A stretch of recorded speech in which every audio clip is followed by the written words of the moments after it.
Sementara itu, di halaman istana Kapopongan masih terus berlangsung pertarungan sengit. Aiwandira berusaha mempertahankan dirinya. Dia mengamuk bagaikan seekor singa betina. Satu lagi prajurit Majapahit roboh terkena sabetan kakinya. Rakuti marah sekali. Dia segera membunuh Aiwandira dengan aji Sikarageni. Suatu saat Aiwandira lengah, Rakuti menggebrak dengan seluruh kekuatannya. Aiwandira terkejut. Dia sempat membuang dirinya ke samping, tapi pukulan aji Sikarageni sempat menyerempet bahu kanannya.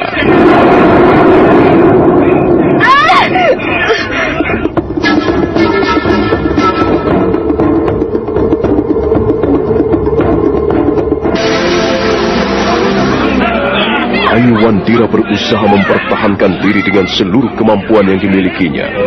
Tapi setelah Rakuti turun ke gelanggang, dia menjadi kerepotan. Pertahanannya kedodoran. Rakuti terus mendesak dengan aji Sikarageni. Suatu saat Aiwandira tidak bisa mengelak lagi. Dia selamat dari terkaman aji Sikarageni, tapi prajurit-prajurit Majapahit segera dapat meringkusnya kembali.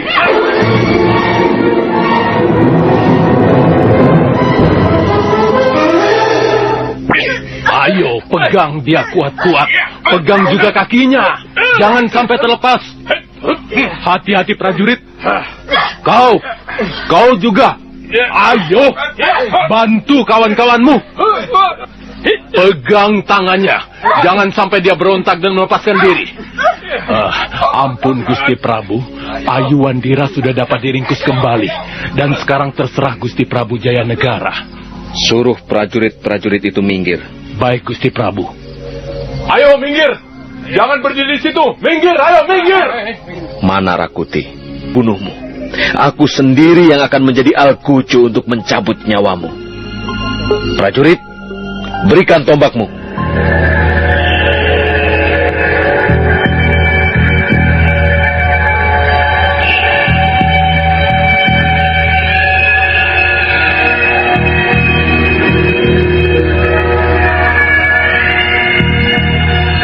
Seorang prajurit Majapahit buru-buru menghaturkan sembah sebelum menyerahkan tombaknya pada Prabu Jayanegara.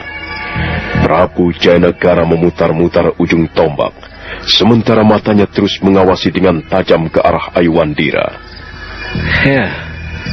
Sudah lama sekali aku tidak berburu kijang di hutan belantara. Ketahuilah Aiwandira, aku adalah seorang pemburu yang baik.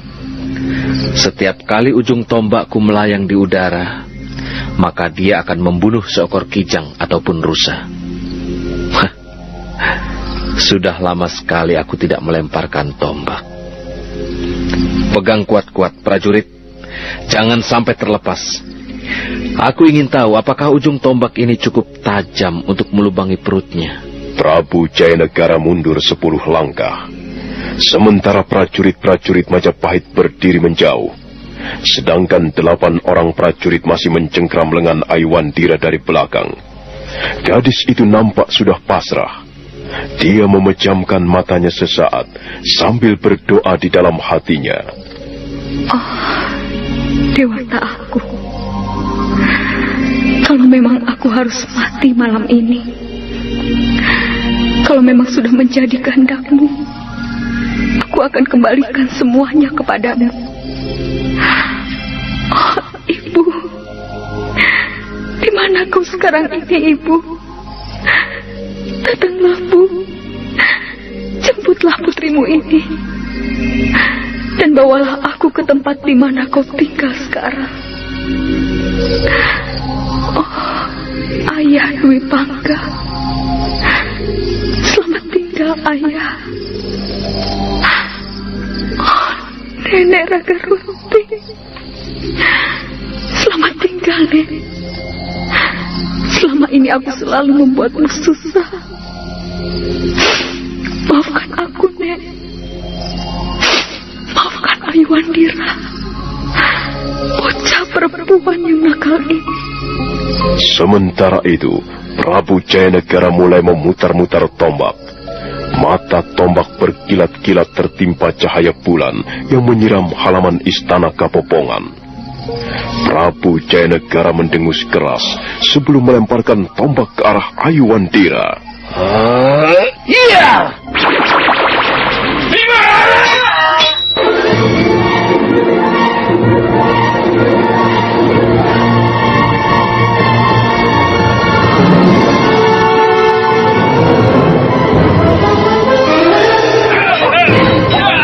Kurang ajar! Tangkap orang itu! Ayo prajurit, tangkap mereka! Tiba-tiba saja sudah kembali terjadi pertarungan seru di halaman istana Kapopongan. Dua bayangan itu ternyata orang-orang bertopeng kayu. Mereka serentak menyerang prajurit-prajurit Majapahit. Salah seorang di antaranya menyambar tombak dan membebaskan Aiwandira dari cengkraman prajurit Majapahit. Aiwandira buru-buru melolos selendang kuningnya dan kembali terjun ke medan pertarungan. Prabu Jayanegara nampak sangat gusar. Kurang ajar. Siapa mereka itu, Rasmi? Pasti Aiwandira mempunyai teman-teman di luar, Gusti Prabu. Dan rupanya teman-temannya itu bermaksud membebaskannya. Orang-orang itu harus ditangkap. Mereka semuanya akan kuganjar hukuman gantung di alun-alun. Mudah-mudahan kami dapat meringkusnya, Gusti Prabu. Pertarungan masih berlangsung seru. Aiwandira kembali memperlihatkan kehebatannya memainkan jurus selendang kuning. Sementara dua orang bertopeng sudah berhasil merobohkan lebih dari 10 orang prajurit. Rakuti sangat geram. Dia mengamuk dengan tombak Patmayoni di tangan kanannya.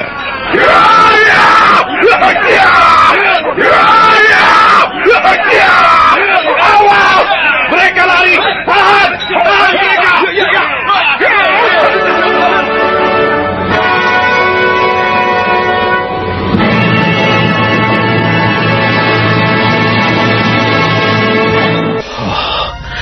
Rupanya mereka takut mati dan mereka memilih kabur. Rakuti itu seorang pendekar tangguh, Gusti Prabu. Hamba yakin dia dapat mengatasinya.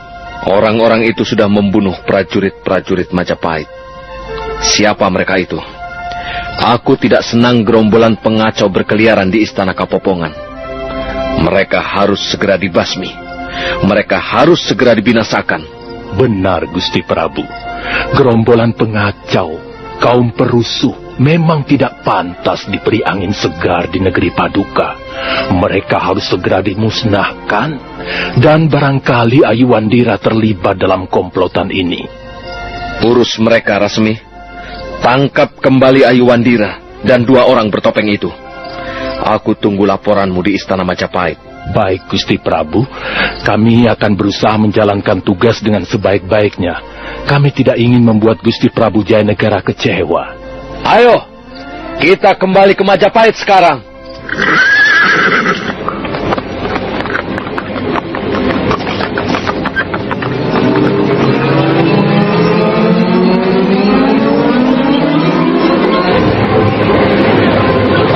Dan prajurit-prajuritnya berhasil mengejar Aiwandira. Pertarungan kembali terjadi di kaki bukit. Kurang lebih 3 pal jaraknya dari istana Kapopongan. Aiwandira yang sempat terserempet pukulan Aji Sigara Geni mulai nampak lemah. Hampir saja dia tewas terkena sambaran mata pedang. Untung salah seorang manusia bertopeng menyelamatkannya.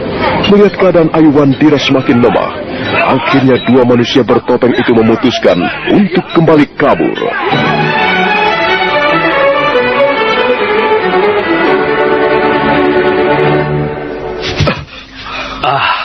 Mereka kabur lagi, Tuan Rakuti.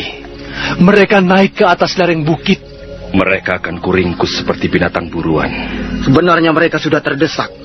Sayang sekali, mengapa mereka dapat meloloskan diri? Kalian semua tunggu saja di sini. Biar akan ku kejar mereka ke lereng bukit. Kami masih sanggup bertarung, Tuan Rakuti. Ya, kami yakin 3-3-nya dapat kita tangkap. Kalian tidak perlu mengejar mereka. Keadaannya tidak menguntungkan. Kalian bisa mati satu persatu. Biar aku sendiri yang menangani orang-orang bertopeng itu. Kalau mereka tidak mau menyerah, akan kupinasakan 3-3-nya. Nah, kalian tunggu di sini. Jangan pergi kemana-mana. Setiap saat, aku akan memanggil kalian.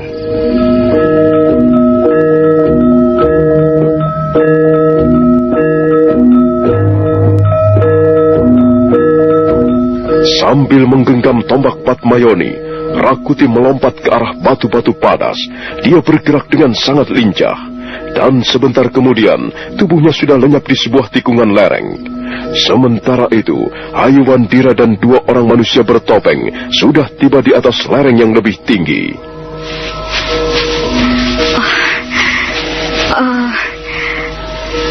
Kalian ini siapa?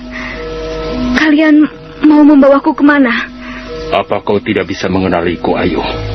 Oh, Paman Pranayam. Ya, untung kami segera tahu bahwa kau dibawa ke istana Kapopongan. Oh, terima kasih Paman Pranayam. Lalu siapakah tuan ini? Dialah yang kuceritakan padamu di ruang tahanan itu, Ayu. Dialah Kakang Bekal Gajah Mada.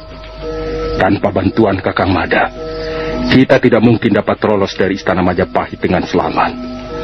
Kau harus berterima kasih padanya, Ayu. Oh, terima kasih. Terima kasih Tuan Bekal. Terima kasih atas pertolongan Tuan. Kita harus menggunakan waktu sebaik-baiknya. Prajurit-prajurit itu pasti akan terus mengejar kita. Iya.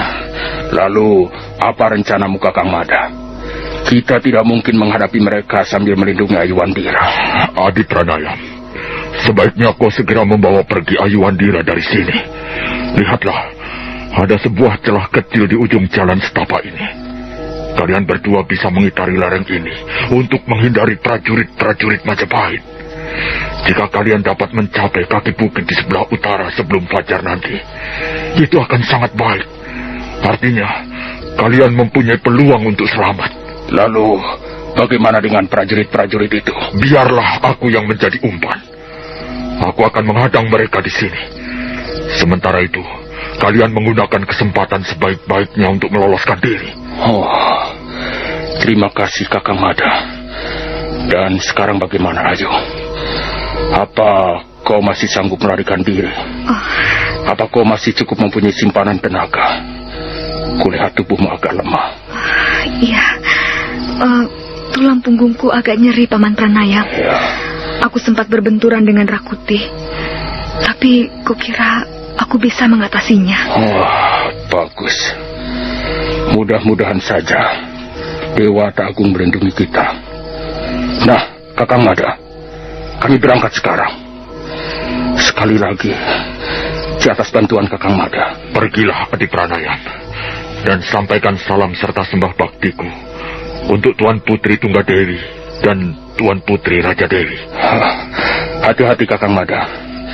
Jangan sampai rahasia topengmu terbongkar. Aku sendiri juga tidak ingin tertangkap, Adi Pranayam.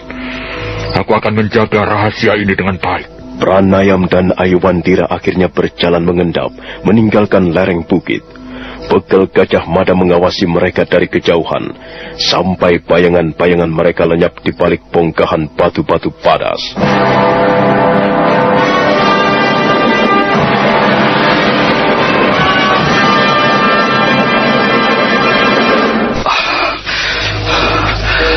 Aku yakin mereka bersembunyi di sekitar tempat ini. Akan kutangkap mereka semuanya. Orang bertopeng. Sepertinya aku pernah bertemu dengan orang bertopeng seperti itu. Kurang ajar. Aku akan kehilangan harga diriku kalau sampai tidak dapat meringkus mereka. Hei! Orang-orang bertopeng! Ayo, jangan berwatak pengecut.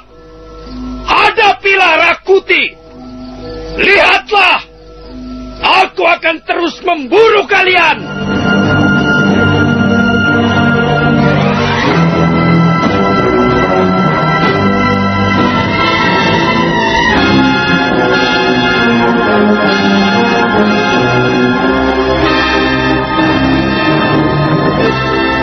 Rakuti nampak sangat penasaran. Dia kembali merangkak ke atas lereng yang lebih tinggi. Tiba-tiba dia menghentikan langkah-langkahnya. Dia mendengus keras sambil menatap tajam ke arah manusia bertopeng yang sudah berdiri di hadapannya.